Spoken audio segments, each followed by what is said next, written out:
My husband had an affair with his best friend and fathered all her kids throughout our marriage. I am 42F, and my husband, Luke, is 43. His best friend, Amy, is also 43. Luke and Amy have known each other since they were about 7 years old and were inseparable growing up. They always had a special bond, understanding each other on a level that most people don't. They've insisted for as long as I can remember that they see each other as siblings, nothing more. When I first started dating Luke, I'll admit that I felt a bit uneasy about how close he was to Amy.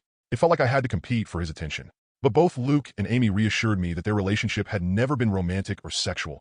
Amy was simply the sister Luke never had. Over time, I believed them and let go of any jealousy or insecurity I had about their friendship. In fact, Amy and I grew close too. She even officiated our wedding.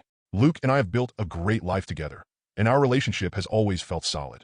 Even after we got married and moved in together, Amy was still a big part of our lives, and I never minded. I've even spent many nights out with Amy, helping her try to meet someone special, since she's often talked about being unlucky in love. Around the same time that Luke and I started having children, Amy did too. My children are Sophie, 15, Owen, 12, Louise, 10, and Carter, 6. Amy's children are Tom, 17, Kaylee, 14, and twins, Adam and Jenna, 9. Amy was not in a relationship at this point. She was not married. As far as I knew, she was dating, but not consistently. As Luke and I had more kids, and our family grew, periodically Amy would find herself pregnant as well. It happened a few times, and Luke and I never knew anything about the fathers in question. I kind of assumed that maybe Amy was sleeping around and not keeping in contact with her one-night stands. Luke agreed this was probably the answer. While I did ask each time if Amy knew the paternity, she always said no, and she didn't seem that worried about the idea of raising kids on her own, so I didn't pester her. Of course, she had us to support her, so there was that. While Amy never asked for any help, of course Luke was never going to let his best friend struggle to stay afloat when she had children to raise. Financially, we are very fortunate and privileged. I have a job that pays handsomely, and Luke also had wealthy parents who already knew and loved Amy, so they were happy to provide for her. My in-laws defy all stereotypes. They are the kindest and gentlest people. So, we were able to support Amy, to get her somewhere to stay with her kids. People might be tempted to call her a leech, but I never saw it that way. None of us did. She needed help, and we could provide it. I also know people are going to criticize her for her lack of responsibility and question why she never used more reliable birth control. Honestly, that is a long story that I don't want to get into, because even I don't fully understand her reasoning, but it was quite important to her that she never be on birth control and that whatever came of that choice, she would accept. It wasn't religiously motivated, I know that, but it was that degree of significance to Amy. She really did not want to take birth control. She's explained it to me more than once, but I'm still not clear on why. Of course, Amy being Luke's best friend since they were kids, it's not unreasonable that sometimes they hang out together while I'm not there. Hey, that's fine. Sometimes I hang out with Amy one-on-one as well, though Luke does it more. She was his friend first. This included him going over to where she was staying and, at times, sleeping over there. Was I a fool to trust him and believe nothing was going on? Perhaps. But for years, they presented as being buddies. Like siblings. I didn't pick up on any vibes between them, not ever. As one can expect, our children were brought up together. Not in the same house. Our home is decently sized, but even we don't have the room for 8 kids. But we made sure Amy's children met ours from a young age, and they always got along, and strong bonds of friendship have formed over the years, which is good. Especially if I'm right and they share blood. I've been dawdling getting to the main point. Yes, I have come to suspect that Luke fathered at least one of Amy's kids, if not all of them. Frankly, I do suspect they are all his. I would never have believed my husband to be capable of such a thing, and he's given me no indication that he is the unfaithful sort. But he does spend a lot of time with Amy, and I have to confess I cannot remember seeing her with any real boyfriend over the years. She would talk to men at bars and parties, I would try to be her wingman, and so on. But nothing ever seemed to really happen, so when she got pregnant the first time, I was curious. When it happened again and again, I began to wonder if she had some sort of secret fella who she didn't want us to know about for whatever reason. But I couldn't think of any reason why she would hide him, especially from her children. After Carter, our youngest, was born, Luke and I agreed that the time had come for him to have a vasectomy. Amy's twins had come just a couple of years prior. Of course, after the procedure, Luke and I continued to make love, but I no longer had to think about pregnancy. Meanwhile, Amy never got pregnant again after the twins. Is it a coincidence that Luke had a vasectomy and then both of us stopped getting pregnant? I don't know. But Luke would still visit her, and he wasn't just going to see her, but checking up on her children as well. In general, I should have paid more attention to it sooner, but Luke has always acted like a father to them, especially as they've gotten older. He's the father they never had. He doesn't neglect me or our children, not one bit. He's doing double duty. On its own, the idea that he is a surrogate father to Amy's fatherless children isn't inherently suspicious. One could call it noble, but it combines with a lot of other little things. There's appearance as well. I won't go into specifics of hair color, eye color, or unique physical traits because I'd rather limit the identifying factors of the people involved and keep this whole thing as vague as possible. But suffice it to say, Amy's children, they certainly look like they could be Luke's. Kaylee has a very unusual allergy that Luke also has. The twins look very much like him, Adam in particular. The older Tom has gotten, the more of Luke I can see in his face and personality. While their race doesn't matter, the reality is that Luke is a different race than Amy, and Amy's children look pretty biracial. I could easily believe their father is the same race as Luke. Doesn't mean Luke has to be the father, but it sure seems like it. I have never voiced my anxieties to either Amy or Luke. I don't want to be the bad guy, and, guilty or innocent, I already know they would flatly deny my accusations and be hurt by them. Imagine if that drama reached the ears of my kids or Amy's kids. Either way, Luke continues to spend time with Amy and her children, just as her children spend time with mine. I've hinted to Luke that I feel needy for more attention and wish he wouldn't give as much to Amy. But he either missed my cues or pretended that he missed them. I don't want to push this idea that he's favoring her, because it's not even really true. He's never neglected me for her. I can't shake the feeling that Luke and Amy have been intimate before, likely numerous times. So far as I know, Amy never really wanted to be a mother, either. She wasn't opposed to it, and when each of her children came into the world, she instantly fell in love with them. But motherhood was never really a major part of her life plan or identity. In the grand scheme of things, when we would talk about the future, she would sometimes mention a husband and children, but it never seemed like something she had her heart particularly set on. So I don't think this is a case of Luke just giving Amy children. I doubt that was the motive for the infidelity. That would have been a side effect. I've been letting this go and turning a blind eye for years. It was a dark thought in the back of my mind after Kaylee's allergy was discovered, but I dismissed it. It got worse after the twins were born. I dismissed it. Then, when Amy stopped having babies, I wanted to feel reassured by that. But Luke had gotten a vasectomy, so if anything, that made my anxiety worse. There have been nights that I wish the twins were younger, that they had come along after Luke's procedure. It's been twisting me into knots for a long time, but I don't want to be the one who rips our family apart, especially since technically I could be wrong. Except now I'm very afraid, because in the last few months we've had a new development in our kids' social circle. Tom, Amy's eldest, asked Sophie out. Sophie, my eldest? She's really blossomed over these last few years and become quite the outspoken beauty, so I'm not shocked to see she's getting male attention, but Tom asking her out had me thrown. Sophie said no, but only because I'm quite protective when it comes to her exploring dating, and she knew she'd have to ask me first. I could tell she was flattered and intrigued by his interest and wanted to say yes. She approached me to talk to me about it. Bless my girl, she did everything right. I think she expected I would see things her way and agree that she could date Tom. Much to her surprise, I very firmly said no. That caused a bit of conflict. She didn't even want to date him that badly. She just couldn't understand why she wasn't allowed to. And I couldn't explain it to her. All I could come up with was he's too old for you, which he is, but it's not really about that. When Amy and Luke heard, I was so curious to see what their reactions would be. If either of them had agreed with Sophie and tried to convince me that the two of them should be allowed to date, I think I would have been relieved and taken that as proof that I was wrong about something going on between them. Wrong about who fathered Amy's children. But the ambiguity continued. They took my side. Both of them put their foot down, though not as fiercely as I did. Luke agreed with me, but he also worried that trying to forbid such a romance would only make Sophie want it more. He's probably right about that. Amy seemed more apathetic to the idea. She didn't want Tom to date Sophie either, and she backed me up, but I don't know, she just wasn't taking it as seriously. She seemed to think it was a fleeting crush. Well, it wasn't. In the months following those conversations, Tom would spend more and more time with Sophie. They would be alone or with other friends, anytime they possibly could. It's become abundantly clear that Tom is crazy about Sophie and wants to be with her. And he definitely wants to be physical. I've been watching them like hawks and noticed his eye wandering many times. And while I'm doing everything I can to kill this budding romance in the crib, I also am feeling somewhat powerless. Sophie hasn't outwardly defied me. She's still just hanging out with Tom as friends. So forcing them to stop spending time together would be unreasonable and probably encourage more sneaking around. But I'm so afraid that they're already doing that. My nightmare is that they're secretly dating and doing God knows what when no one is looking. I've observed Tom being rather handsy with Sophie, and she presents no objection whatsoever. And I just don't know what to say. I had considered trying to convince Sophie that Tom is like her brother, but if she doesn't see him that way, I don't really have the power to rewrite their emotional dynamic or the history of their friendship. I always saw Amy and her children as being like family, but my kids might see Amy's kids more as best friends. The problem is, of course, that if my husband has indeed been carrying on an affair over the years, and I'm right about the paternity of Amy's children, then Tom and Sophie cannot be anything more than friends under any circumstances. End of discussion. It can never happen. I feel powerless to stop it, though. Luke has apparently talked to Tom about this, as has Amy, but he is unrelenting and he won't give up on Sophie. I think she enjoys that attention and devotion. Tom has also confronted me and asked why I'm so against this when I know him very well and I know he would be good to Sophie. I didn't know what to say other than to fall back on her being too young for him. But that won't work forever.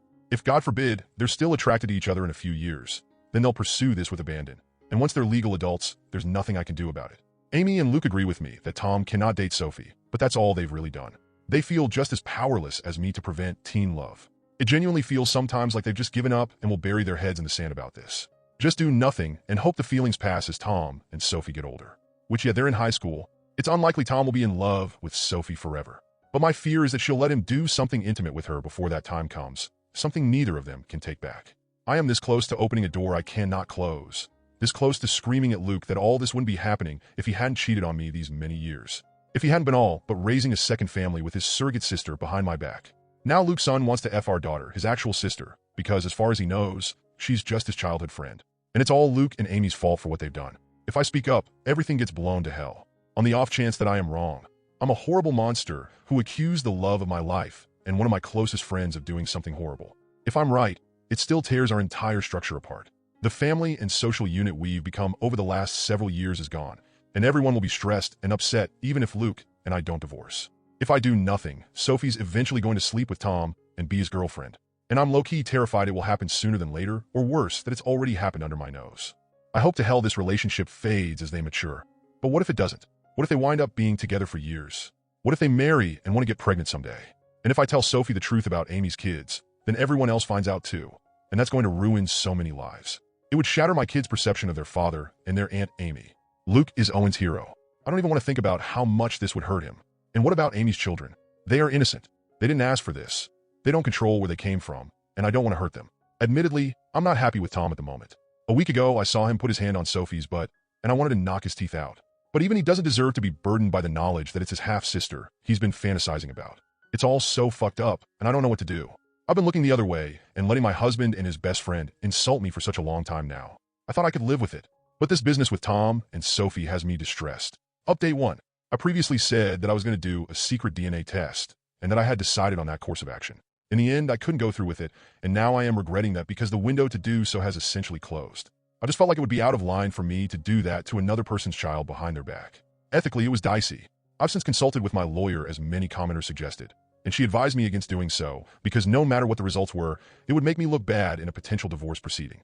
But I really wish I had done it anyway and just not told anyone, because I really badly need to know, and I still don't know for sure. Likewise, I wanted to tell Sophie in confidence, but the more I thought about it, even that seemed over the line. Like I had no right to plant such ideas in her mind about her father without even talking to him first. So, what I ended up doing was confronting Luke and Amy. Many comments suggested this as well. I finally told both of them that we needed to have a serious talk. It felt counterproductive to approach just one of them, because I figured they would tell the other about what happened in their own words before I could prepare my own. I wanted them both to hear what I had to say. Once all the kids were at school, I laid down all of my suspicions and the reasons. I made it clear how much I love both of them, but a combination of clues had led me to notice the similarities between Luke and Amy's children, and I didn't even list all of them in the original post. For example, Luke has been a sleepwalker in the past. So have Sophie, Tom, and Adam. I said over and over how much they meant to me and how I didn't want to believe it, but the thought had crept into my mind in the past. How I had dismissed it before, but now, with Tom and Sophie having crushes on each other, it became necessary to pose the question. So I asked if they had ever crossed the line, if Luke had ever been unfaithful, and if there was even the slightest possibility that any of Amy's children were his.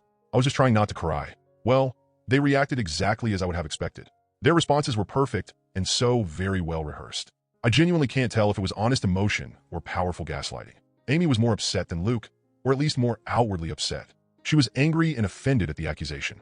Luke just seemed heartbroken by it. Maybe they were just acting, but I don't know. Somehow, they had reasonable responses to all of the points I brought up. They asked questions I didn't know how to answer.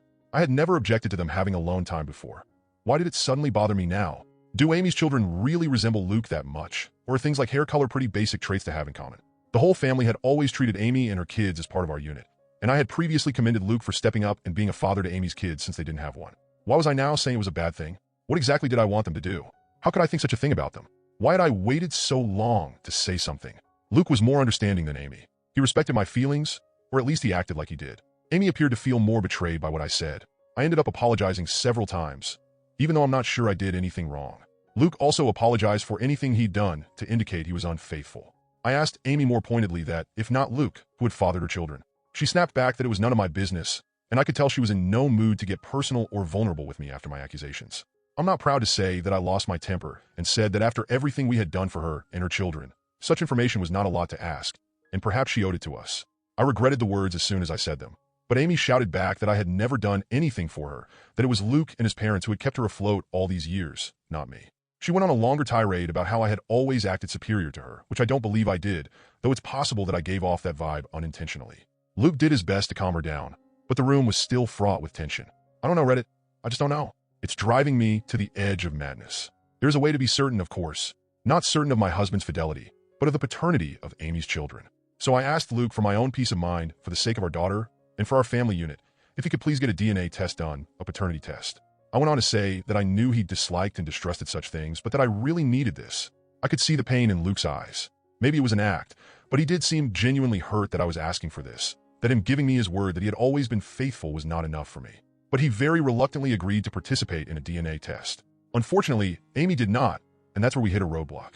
I was afraid of this, but Amy was infuriated at the whole concept and told me in no uncertain terms that I would not be getting samples of her children's DNA, and basically told me to fuck off for asking, several times in several variations.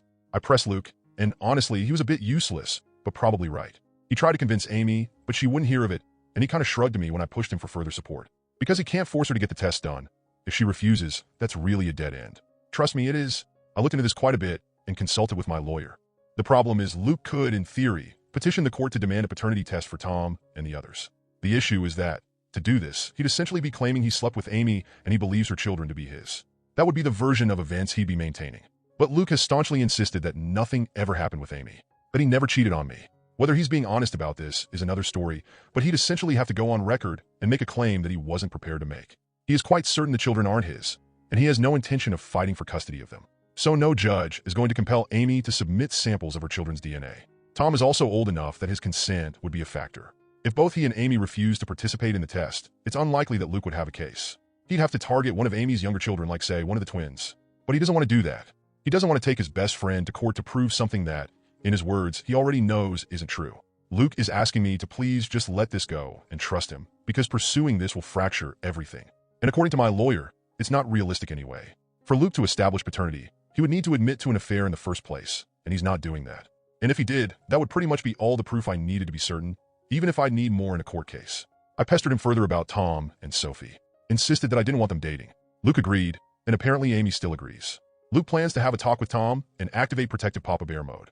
Among other things, he's going to remind Tom that in a couple of months, when he turns 18, him being intimate with Sophie will literally be a crime. I wouldn't actually press charges against him, as I know he'd never do anything against Sophie's will, but I'm not above implying the threat. Thankfully, Luke isn't either. I did ask him if he'd be open to potentially swiping a sample of Tom's DNA to do a private paternity test, but he was very hesitant about the idea. Like me, he viewed it as unethical. He also pointed out that if we were to do this and Amy found out, it would mean the end of our friendship with her, most likely. Things are, Luke believes, still in a salvageable state where Amy and I could reconcile and become friends again, and I can see how much he wants this to happen.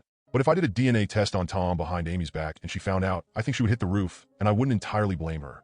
Though I'd be very interested to see the results.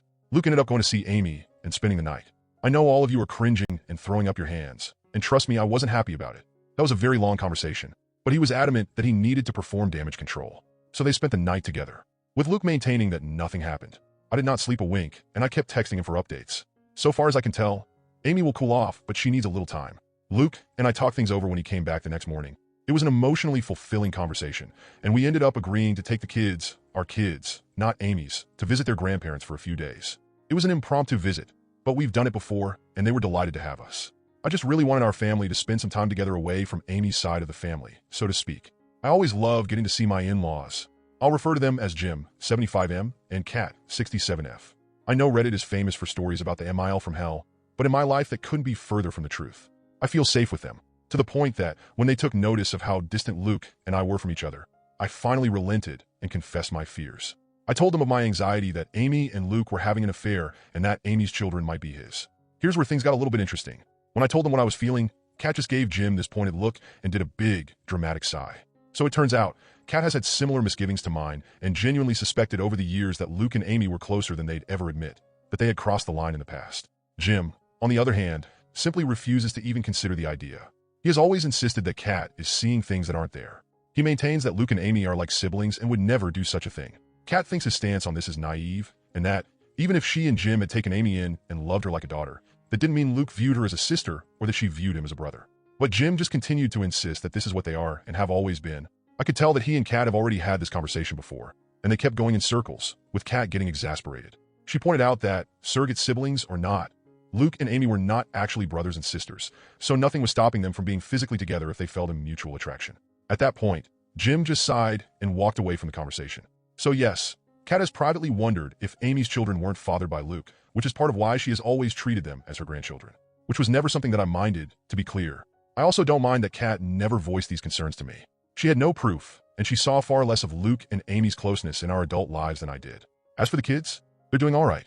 I don't know what Amy told her children, but I think the general consensus, the official version of events, is that Amy and I had a fight and need a break from each other. That's what Luke and I told our children. And when pressed for more information, Luke did defend me and shut down the questions, saying it wasn't their business. I don't know if Amy kept to that version of events, but my children and her children have each other's phone numbers and social media, so they've presumably still been in contact over the last 2 days. I think my kids would have kept Amy's kids in the loop on the updates, and if Amy had told them anything else significant, they would have relayed that information to my kids. After all, we know Sophie and Tom are very close. I did try and talk to Sophie about that more, but the timing was off because Sophie rejected my counsel and interpreted my reinforced reluctance as being attributed to my fight with Amy. She maintained that she wasn't dating Tom. To what degree that's actually true, I don't know, but she was going to remain close friends with him. And while she isn't usually a disobedient child, she made it very clear that she was putting her foot down on this one. And, to be fair, I can't really justify trying to separate them or forbid them from being friends. They've known each other for years. Luke has my back on them not being allowed to date, but he wouldn't have my back on them not hanging out anymore. Update 2. After posting my first update, I did a lot of thinking about my kids. I ultimately decided that whatever else happened, I needed to warn Sophie about the situation and do so immediately. To hell with Luke and whatever that meant for him. To hell if that meant all of the kids learned of the situation. She needed to be aware of what she might be getting herself into. So I discreetly kept her out of school. We went back home to our home last night, and this morning I dropped everyone off and saved Sophie for last before driving right past her school and telling her that we needed to talk. Always a frightening thing for a teenager to hear from a parent. But I was quick to establish that she was not in trouble. But she needed to know the truth about why Amy and I were fighting and why her dating Tom was out of the question. I very gently explained that because of Luke's closeness to Amy and Tom's resemblance to him, I had come to suspect that perhaps Luke and Amy were intimate at some point over the years. If that was true, and there was any chance Tom's father was actually Luke, that would be a significant problem. Sophie was quiet during all of this, and even after I had stopped talking to let her respond, she paused for quite a while before she finally said that we needed to get Tom and discuss this with him as well. I had no objections, so she texted him to meet with us. They're both skipping school today, but Sophie gets straight A, and this is extremely important, so I looked the other way. Tom came to meet us, and Sophie had me relay what I told her to him as well. I apologized to him for any indication I might have given that I didn't think he was good enough for my daughter, and to both of them for not telling the truth sooner. Tom and Sophie just gave each other this oddly knowing stare. And guys, that's when they blew my mind. Sophie spoke first, with Tom backing her up. They revealed to me that, in fact, they had already known about Luke and Amy, or at least they had strongly suspected. Apparently Tom has overheard conversations that are questionable, as well as overhearing the sounds of sex from Amy's room. Sounds he would just as soon forget, but all signs point to Amy's lover having been Luke. Tom had wondered for a very long time, and back in January, he finally voiced his fears to Sophie. She agreed with them. She could also see a strange sort of closeness between her father and his mother. They agreed that Luke was likely having an affair. They agreed that, because of Kaylee's allergy, Luke might very well be her father. And if Kaylee was Luke's daughter, the rest of Tom's siblings could be Luke's as well. Tom could be Luke's kid himself. The math led them to the same places as me. So Sophie and Tom came up with a little plan. As it turns out, they are not in love. They never were. They're still just best friends. But they had the same instinct as me, that they didn't want to blow up our entire family and social unit without more direct evidence, which Tom has been working on acquiring. And though Sophie very badly wanted to tell me the truth, she was hesitant because she knew it would shatter me. She had no idea I was already suffering in silence. Sophie apologized for not voicing her suspicions sooner. Honestly, we both cried, and I made sure she understood that none of this was her fault and that I loved her very much. So, the bottom line is Sophie and Tom already know they could be half-siblings and aren't actually interested in being a couple. That was their idea for how to rock the boat. To force Luke and Amy to do something about the situation rather than just keep making a fool out of me. I also think it was Tom/Sophie's way of punishing them for their affair. Teenagers can be vindictive, so they concocted this idea that they wanted to date. Every flirtation I've witnessed, every inappropriate touch, all staged apparently, and for the benefit of Luke, Amy, or both. This was supposed to make them sweat, and Sophie/Tom expected they would jump out of their seats to forbid it from happening.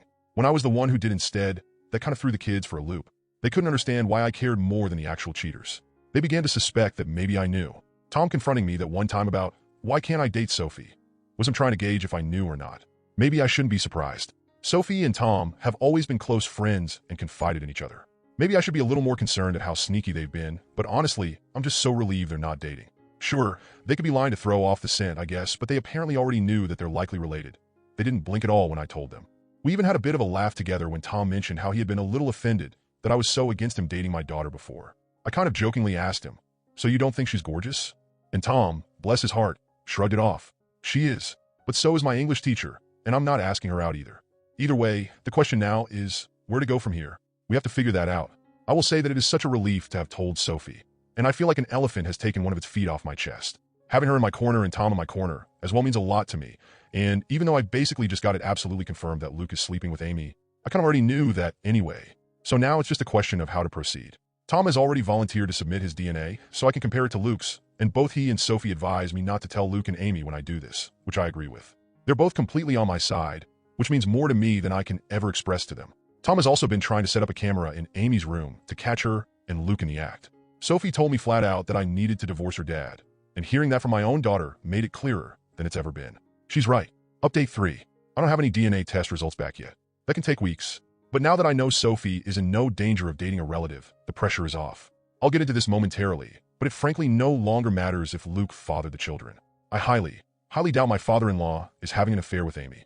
At worst, he might know, or even just suspect, the truth about Amy and Luke. But it's also possible that he just refuses to believe they would do such a thing. I've been vague about details for privacy, but to put it very simply, Jim and Amy are both pretty white. Kat and Luke are not. Had Jim fathered Amy's babies, they would look different than they do. Nevertheless, I do have an update.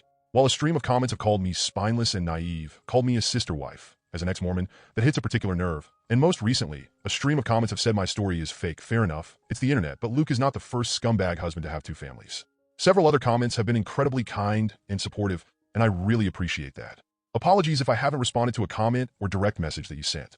I covered as many as I could, but I was literally getting hundreds, so I definitely missed several of them.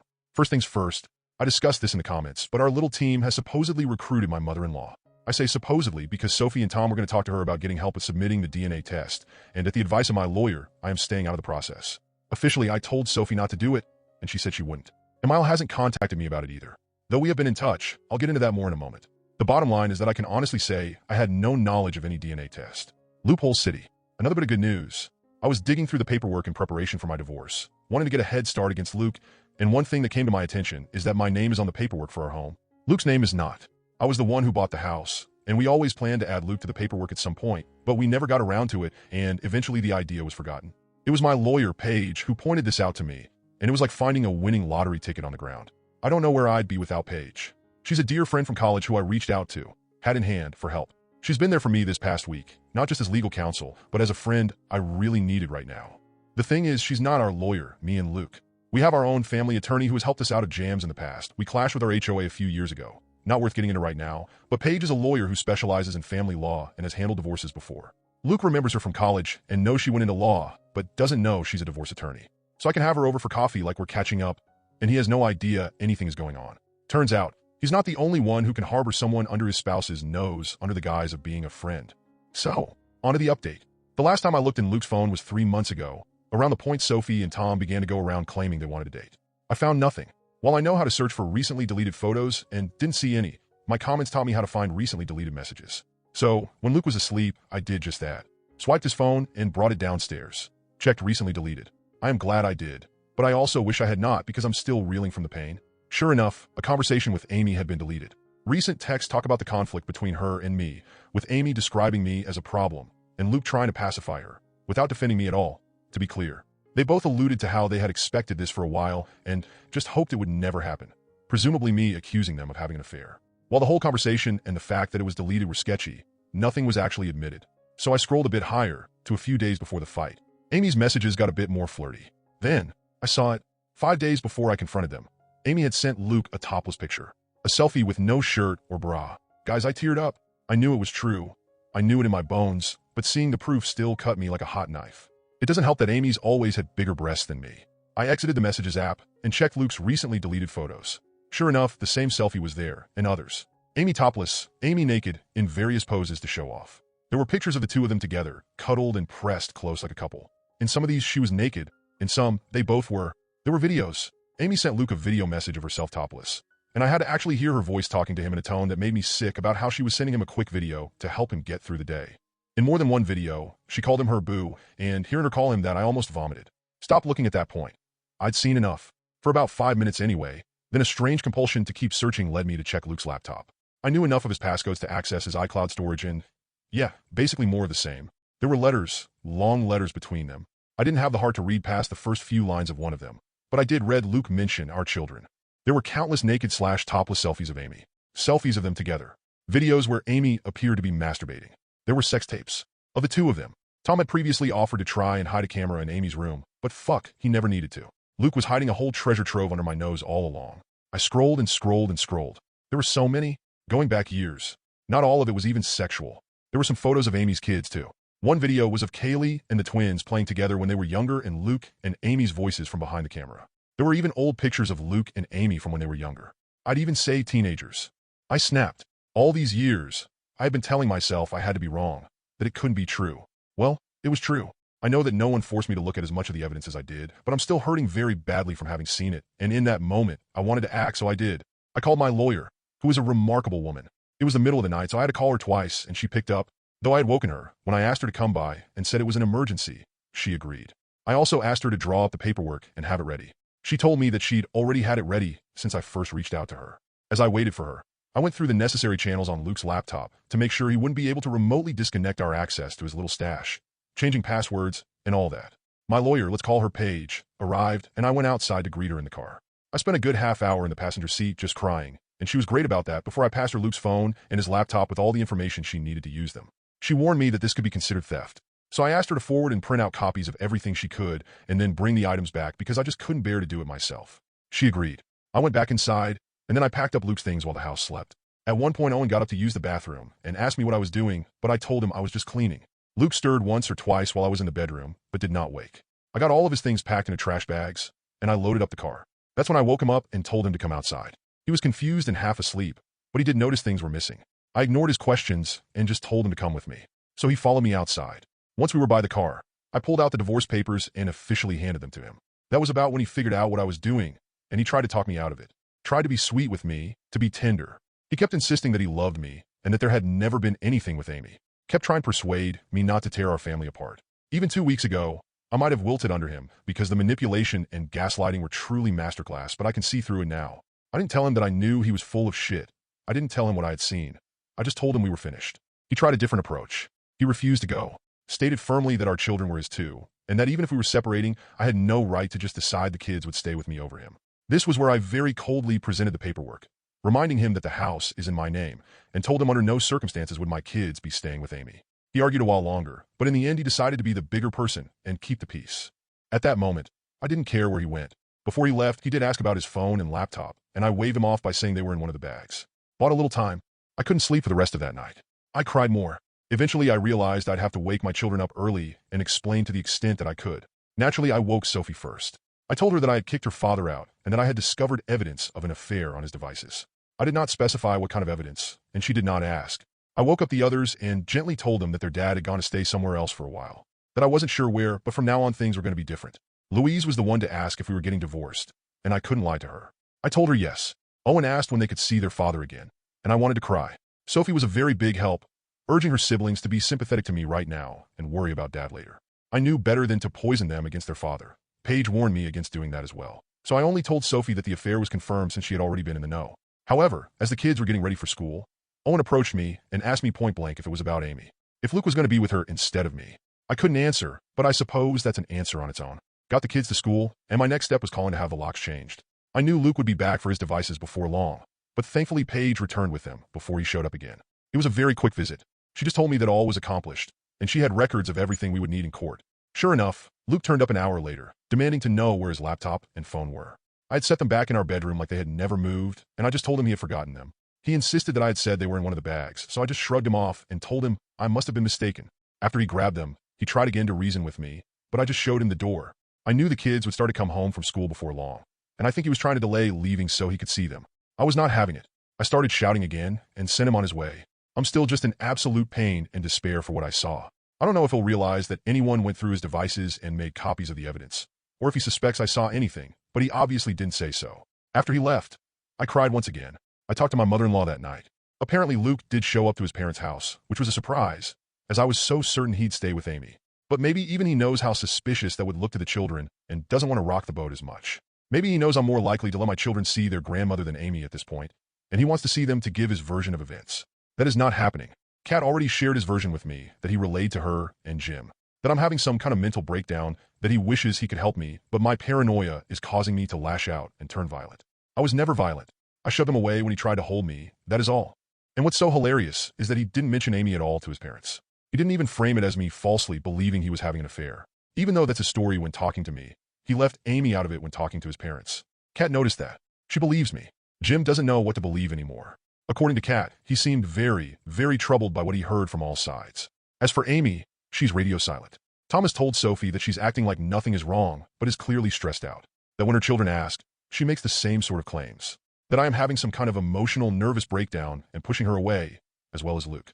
She doesn't mention anything about my accusing them of an affair, but still puts it all on me. Amy has not reached out to talk to me directly, and I have not tried talking to her since our big argument. I haven't really told my kids anything, just that I'm having disagreements with Luke and Amy, though I was very clear that it is not a question of my mental health. Honestly, I think they all kind of know what's going on.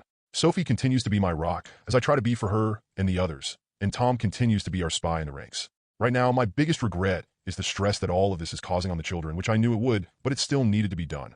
My life has fallen apart, but it was never my life.